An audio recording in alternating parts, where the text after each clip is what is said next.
exemplos da história de Israel, versículo 11. Estas coisas lhe sobrevieram como exemplos, e foram escritas para advertência nossa, e nós outros sobre quem os fins dos séculos têm chegado.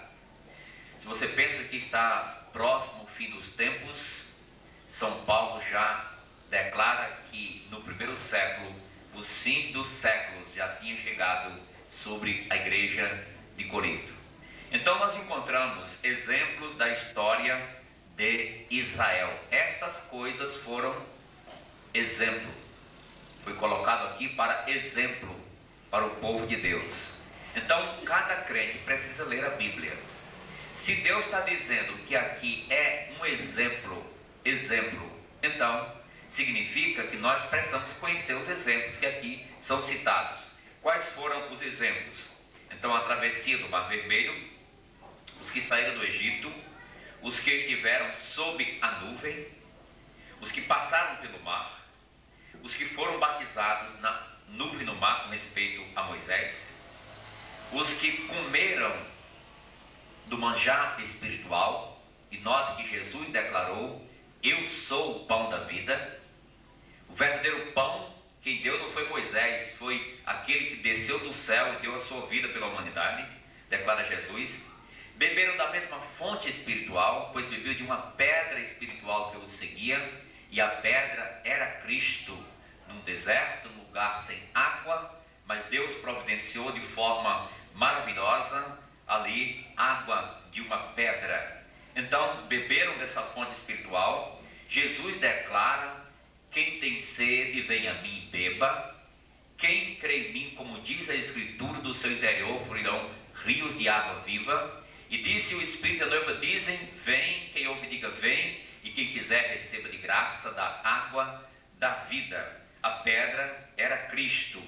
Na conferência festiva em Tangará, alusiva ao 15º aniversário da congregação naquela cidade, se dá sob o tema: Jesus é a rocha, o fundamento. O pastor Timóteo está pregando lá. E também mostrou que, mesmo com toda essa visibilidade da mão de Deus conduzindo o povo, ainda Deus não se agradou da maioria deles, pelo que ficaram prostrados no deserto. E disse então, versículo 9: estas coisas se tornaram exemplos para nós, a fim de que não cobicemos as coisas más. Então, para a gente ter esse exemplo, é importante que leia o Pentateuco, pois esse acontecimento está no Velho Testamento, e precisamos então conhecer. Falou sobre o perigo da idolatria: não se faça idólatra. O povo assentou-se para comer, beber, levantou-se para divertir-se, referente ao show espetacular que se deu no deserto, lá no pé do monte, ao redor do bezerro de ouro, um bocado desviado, fora do plano de Deus, fazendo um show para um bezerro de ouro, um carnaval. E ali Deus julgou muito aquela ação daquele povo que estava agindo impiamente, voltando os seus corações para o Egito. Deus espera que o crente não volte nem no coração para o mundo, para as coisas que não lhe agradam, nem sequer tragam de lá para cá, porque ele aqui fez algo que levou o povo a temer quando muitos morreram. Diz também sobre o perigo da imoralidade: não pôr o Senhor à prova. Mas aqui a minha ênfase hoje está no versículo 9, e só chegar aí.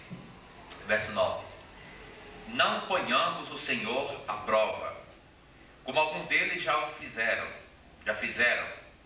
e pereceram pelas mordeduras das serpentes.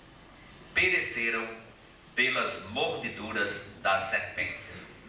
Quem aqui tem medo de cobra? Se pedisse para levantar a mão, possivelmente as mulheres todas levantariam. Quase todas. Acho que o Iá não tem medo não, mas quase todas as mulheres têm medo de cobra, né? Tem medo de cobra. Mas na realidade, cobra ninguém quer brincar com cobra. Só aqueles propagandistas da rua que já são acostumados com elas. Haverá um tempo que as crianças poderão brincar com cobra. Por enquanto não. Haverá tempo que as crianças poderão brincar com uma corá bonita, né? Então, Quando se fala em cobra, se lembra logo o dente da cobra, né? O veneno da cobra. Mas saiba de uma coisa, que o perigo da cobra está mesmo na cabeça. Está na cabeça. E porque na cabeça está os dentes também, a boca e os dentes, né? Aquela parte na cabeça não está a boca e os dentes. Então o veneno está nos dentes. E aí a gente vê que o problema da cobra maior é o seu veneno. Tirou o veneno da cobra, não há perigo. Sim, de uma certa forma temos que lembrar que lá no jardim do Éden, uma cobra falou, a serpente falou. Alguns animais falaram na Bíblia, um réptil e também uma jumenta. A jumenta de Balaão falou. E deu uma lição de moral no profeta. Mas ali no jardim do Éden, não Deus, mas Satanás usou aquela serpente para enganar a Eva. Sim, essa história que os pseudos intelectuais chegam a dizer que é uma lenda, é uma alusão que é feita ali só para dar mais ou menos a entender que você tem que correr das coisas erradas e assim, né? Então, em nome de uma intelectualidade vazia, desprezam a palavra de Deus, querem ser mais inteligente do que ele. Mas a sabedoria do homem é loucura para Deus. Quando Deus diz que serpente é serpente, é serpente. Então, quando Deus fala que Eva foi enganada, é porque Eva mesmo estava lá em um lugar real, uma mulher real, e criou também um problema real para a humanidade, e levou o seu marido, ele voluntariamente transgrediu, criando consequências eternas para toda a humanidade. Então a serpente, ela teve o seu julgamento, bem como Adão, Eva, a terra, mas também a serpente. E nós vemos o seguinte, que Jesus Cristo, lá na cruz do Calvário, quando ele deu a sua vida por nós, quando ele morreu, ele resolveu um problema criado pela serpente. O irmão leu aqui, propositalmente, o versículo 57, capítulo 15. Graças a Deus que nos dá a vitória por Jesus Cristo, nosso Senhor. Vitória contra a serpente, vitória contra Satanás, vitória contra o diabo, vitória contra a morte criada, morte que veio pelo pecado. Onde está, ó morte, a tua vitória? Onde está, ó morte, o teu aguilhão? O aguilhão da morte é o pecado, e a força do pecado é a lei. Graças a Deus que nos dá vitória por intermédio de nosso Senhor Jesus Cristo. Agora, os libertados do veneno mortífero da serpente maligna podem servir com ousadia e coragem e dedicação, porque prossegue no texto que ouvimos hoje. Portanto, meus amados irmãos, sejam firmes, inabaláveis e sempre abundantes na obra do Senhor, sabendo que no Senhor o vosso trabalho não é vão. Você está vacinado contra a serpente. Deixe-me dizer aqui, se tem alguém não crente em nosso meio hoje à noite. A serpente está com todo o veneno para aquele que não é salvo. Ela está com todo o veneno. Mas lembra uma coisa, a serpente, ela não pode mais matar o crente. Nós cremos na Bíblia, numa doutrina que existe na Bíblia, na salvação eterna para o verdadeiramente salvo. Mas nós cremos que aquele que não está salvo está sujeito a ser envenenado, a ser tragado pela serpente, que ela está procurando astutamente desencaminhar as pessoas, mas que ela não consegue matar mais um crente, porque Jesus garante vida, quanto tempo? Eterna para o salvo. Mas a serpente, ela pode fazer alguma coisa para atrapalhar o crente. Você pode dar uma paulada na cabeça de uma cobra grande e matar. Mas não é assim, bateu, morreu. Não, não é assim não. Bate um olho inchado na cabeça de uma cobra. Muitos já fizeram isso. E o que acontece? Ela fica estrebuchando um bom tempo, não é? Não morre fácil não, né? E se for uma cobra grande, dá para derrubar uma pessoa. Pode. Você, quando fala de cobra grande, a cobra que você conhece talvez seja 1 metro, por aí assim. Mas se você visse uma jaracuçu, papo amarelo, você visse dessas cobras que andam por cima das árvores, serpente voadora. Você visse uma sucuri. A Sandra falou aqui sobre a sucuri. E ela disse que lá na mata, uma cobra, gigantesca cobra, ela ficou assustada com aquela cobra, foi buscar a câmera para tirar foto daquela cobra, e o índio disse lá, é um filhote, um filhote de cobra, 3 metros, um filhote de cobra. Já pensou? Então, mas uma cobra dessa, ela pode ainda derrubar um crente, ou qualquer pessoa, mesmo depois da cabeça quebrada, e pode muito bem arrochar ainda, viu? Mas o que acontece é que ela não pode mais matar, porque qualquer cobra neutralizada, o seu veneno não pode matar. Se bem que esse tipo de cobra não tem veneno, estou falando aqui, mas outras têm. Mas o que acontece é que Jesus Cristo, lá na cruz, ele esmagou a cabeça da serpente. Está escrito na Bíblia, em Gênesis capítulo 3, que ele viria esmagar a cabeça da serpente. Este ferirá a cabeça e tu lhe ferirás o calcanhar. Está em Gênesis 3,15, no conhecido proto-evangelho. E então, nos deparamos hoje com a história. Por isso fizemos essa abordagem, porque aqui falou de serpentes, daqueles que pereceram pelas mordeduras das serpentes, falando daquelas serpentes abrasadoras lá no deserto. E você se assusta com o fenômeno que aconteceu ali, mas vamos ler agora então a história. Está em Números capítulo 21, está no Pentateuco, Números capítulo 21. Você sabe que Números está depois de Levítico e antes de Deuteronômio.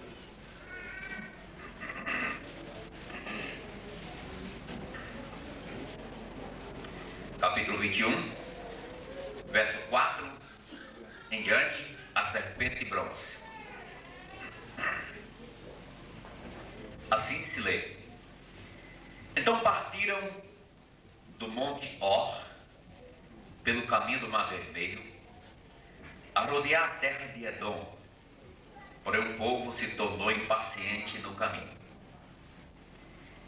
E o povo falou contra Deus e contra Moisés: por que nos fizeste subir do Egito para que morramos neste deserto, onde não há pão nem água? E a nossa alma tem fastio deste pão vil. Então o Senhor mandou entre o povo serpentes abrasadoras, que mordiam o povo, e morreram muitos do povo de Israel. Veio o povo a Moisés e disse: havemos pecado, porque temos falado contra o Senhor e contra ti. Ora ao Senhor que tire de nós as serpentes. Então Moisés orou pelo povo. Disse o Senhor a Moisés: faze uma serpente abrasadora, põe-na sobre uma haste, e será que todo mordido que a mirar viverá? Fez Moisés uma serpente de bronze, e a pôs sobre uma haste. Sendo alguém mordido por alguma serpente, se olhava para a de bronze, sarava. Deus aplique esta palavra aos nossos corações. Vamos orar. Eu peço ao irmão Flávio Campeiro que dirija a oração, por favor. Oremos. Eterno Deus, maravilhoso Pai, nós te agradecemos pela tua santa palavra. Amém. Pois a mesma, ó Pai, nos dá o ensinamento e capacidade para podermos, ó Pai, distinguir, ó Pai, que através da morte do teu Filho Jesus Cristo, ó Pai, tu pagaste o alto preço, derramando seu sangue tão precioso para nos salvar e nos libertar da condenação eterna, Pai, do inimigo Satanás. Amém. E cada um que está aqui esta noite, ó Pai, que ainda não te conhece como Senhor e Salvador, que possa sentir tocado em seu coração e que a tua santa palavra possa transformá-lo em sua vida. Pois em nome do teu amado Filho Jesus Cristo, que nós pedimos e te agradecemos. Amém. Amém. Bom, você acompanhou aí a história quando da jornada do povo de Deus do Egito para Canaã, já estava perto de 40 anos. 38 anos haviam se passado. 2 anos mais chegariam a terra prometida. Se bem que não prestava esse tempo todo, mas foi necessário. Eles muito puderam aprender no deserto. E você viu aí o que aconteceu. Aconteceu a morte repentina no meio desse povo através de serpentes venenosas, serpentes abrasadoras. E você pode pensar, mas esse povo escolheu logo esse lugar, escolha logo aí para poder encontrar serpentes. Diz ser comum naquela região essas serpentes. E tem um texto, outro, que nos dá uma ideia que não somente nessa ocasião o povo estava sujeito à mordidura das serpentes, mas também em outros momentos da jornada. Só que Deus maravilhosamente vinha guardando o seu povo. Aqui em Deuteronômio capítulo 8, eu vou ler o versículo 15, que dá muito bem essa ideia. Que te introduziu por aquele grande e terrível deserto de serpentes abrasadoras, de escorpiões e de secura, em que não havia água, e que fez sair água da pederneira ou da rocha. Então naquele deserto era comum a serpente. Não foi só naquela ocasião. Mas o milagre aqui não foi só pelo fato de Deus haver providenciado um meio de escape em meio às serpentes, mas é que Deus guardou em toda a trajetória daquelas serpentes. Só agora, você vê quando acontece uma catástrofe mundial. Aconteceu essa semana na Espanha, e de vez em quando está acontecendo em algum lugar do mundo, e você pode pensar, por que essas coisas acontecem? Quando aquele ônibus entrou dentro da água, matando tanta gente, no período do carnaval, tanta gente morreu, por que Deus permitiu aquele ônibus cair logo dentro da água na época do carnaval? Quantos ônibus andaram durante o carnaval em nosso país e no mundo? Quantos ônibus andaram? Mas aquele caiu. Graças a Deus, porque os outros não caíram. Quantos perigos o povo de Israel passou no seu trajeto do Egito para Canaã? Mas Deus os guardou. Deus o guardou maravilhosamente. Mas nesse momento, quando ele permitiu que as serpentes provassem o seu povo, ele tinha uma lição a ensinar. E essas serpentes não vieram por acaso. Deus permitiu que elas provassem o seu povo para repreender do pecado da murmuração. Tem gente murmurador? Não tem? O que é murmurar? Você tem uma ideia do que é murmurar? Ninguém aqui murmura não. Ninguém murmura não. Ô povo santo, né? Ninguém murmura. Mas você sabe que até em casa você vê isso muito bem acontecer, né? Algum reclama o feijão velho, né? Cuscuz amarelo. Cadê outro que cor? Cuscuz é amarelo mesmo. Que cor você quer cuscuz? Né? Reclama de tudo, né? Reclama. E chegam até a reclamar do vento, do sol, da chuva, do calor. Deus é tão bom que botou você num lugar que não tem muita cobra. Eu já tinha soltado um bocado delas por aí. Então a gente encontra aqui que Deus não se agradou da murmuração de seu povo.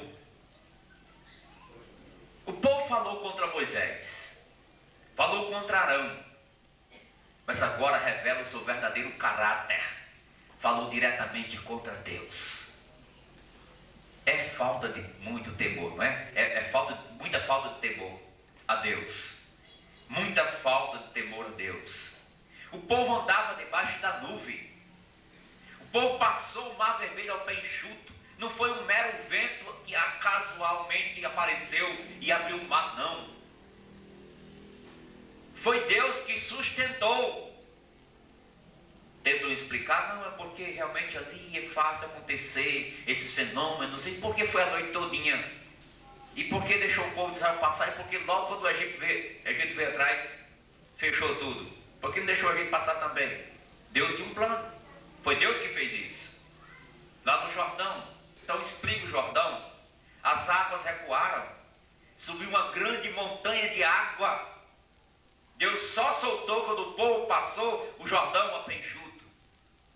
Então, mas o povo, vendo os milagres, comendo maná, não queria glorificar a Deus, mas estava com rebeldia contra os líderes, contra Moisés, mas diretamente contra Deus. E Deus então envia serpentes abrasadoras. Morreu muita gente. Morreu muita gente. Os cadáveres no deserto. Então o povo agora fica numa situação difícil e começa a clamar. O povo clamou: Moisés, ora por a gente, Moisés. Moisés era um sacerdote também. Moisés era e o sacerdote tinha a incumbência de apresentar os problemas do povo a Deus. O profeta trazia a solução de Deus para o povo. O sacerdote levava o problema do povo para Deus. E o povo corre para Moisés e diz: ora por nós, Moisés. Moisés tinha agora uma oportunidade de dizer: vocês são mim mesmo, vou lá orar por vocês. Não, mas Moisés, humildemente, ele orou a Deus. E foi plano de Deus. E Deus poupou o seu povo. O povo não foi exterminado, senão seria ceifado toda a nação. Mas Deus tinha um plano para aquela nação. E agora, Deus mostra uma solução. Quando Moisés começa a orar, serpente sai a 120 por hora e vai embora. É isso? Nada disso. Deus não tira as serpentes. Deus providencia uma solução no meio das serpentes. Deus não vai tirar você do mundo,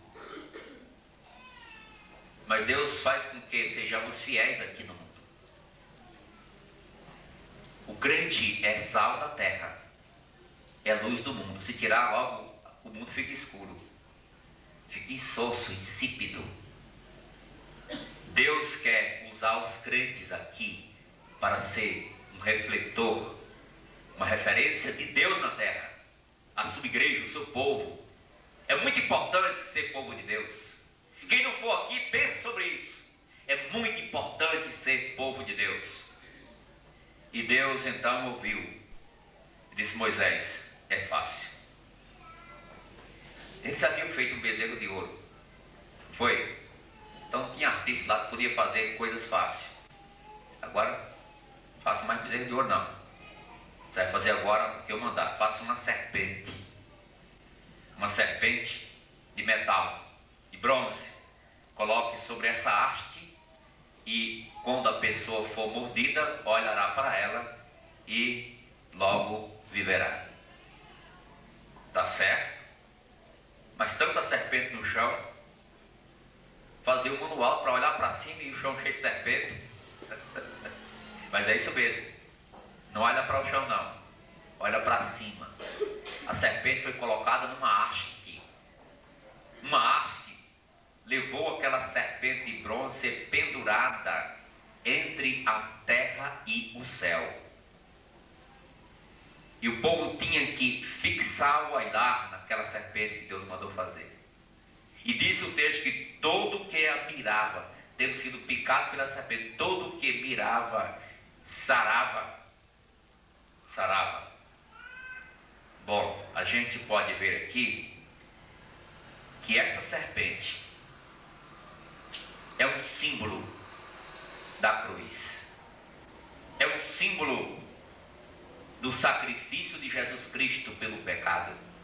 Mas uma cobra, uma serpente representando aqui a solução de Deus para o pecado, a cena da cruz. Tudo bem, vamos considerar algumas coisas. Primeiramente, a aquela serpente era um pouco diferente das que estavam matando gente. As outras estavam para matar, aquela estava para sarar. As outras estavam vivas, aquela não. Aquela morreu, mas estava neutra. As outras estavam no chão, aquela foi pendurada, colocada entre o céu e a terra. As outras tinham veneno, aquela não tinha veneno.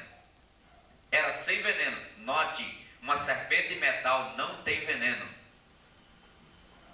Você sabe que Jesus Cristo foi levado à cruz, representando pecadores, para tirar nosso pecado, mas ele mesmo não tinha pecado. E foi ele que fez a afirmativa. Abra comigo para João 3. Foi ele que fez a afirmativa. São João, capítulo 3. E veja que eu não estou exagerando com isso. Verso 14. E do modo por que Moisés levantou a serpente no deserto, assim importa que o Filho do Homem seja levantado, para que todo o que nele crê tenha a vida eterna. Para todo o que nele mirar tenha a vida eterna. Para quem olhar para ele. Não é à toa que o autor sagrado aos Hebreus 12:2, olhando para Jesus, autor e consumador da fé, manda olhar para cima. Se fostes ressuscitados com Cristo, buscai as coisas lá de cima, onde Cristo vive, à direita do Pai. Não foi à toa que Jesus mandou Pedro não olhar para as circunstâncias, e sim para a solução do problema. Pois Pedro andava sobre as águas, ao encontro de Jesus, amando dele. E de repente Pedro se deu mal, porque diz a Bíblia que ele olhou para as ondas, teve medo das ondas. E uma vez que ele olhou para as ondas, necessariamente tirou o olhar de Jesus. Nós não podemos tirar o olhar de Jesus em momento algum, porque foi da cruz e é da cruz, como cantamos, foi na cruz que um dia eu vi meu pecado castigado em Jesus. É pelo sangue da cruz que temos perdão, é pelo sangue que temos redenção, vida eterna, purificação, acesso ao trono da graça de Deus. Pelo sangue de Cristo fomos lavados, alvejados, purificados, tirados todos os nossos pecados, através do sangue do Cordeiro, sem defeito e sem mácula, o sangue de Cristo. O sangue tipificado já lá na terra do Egito, quando Deus manda matar um cordeiro e colocar nas portas, como um sinal da obediência do povo, da fé do povo, no que Deus manda fazer. E Moisés obedeceu a Deus. E você já obedeceu a Deus? Já arrancou o seu olhar da terra para o céu, do chão, do mundo para Cristo, para o Senhor? Já é crente, já é salvo? Em que se baseia? A maioria das pessoas se baseiam em coisas supérfluas para a vida eterna.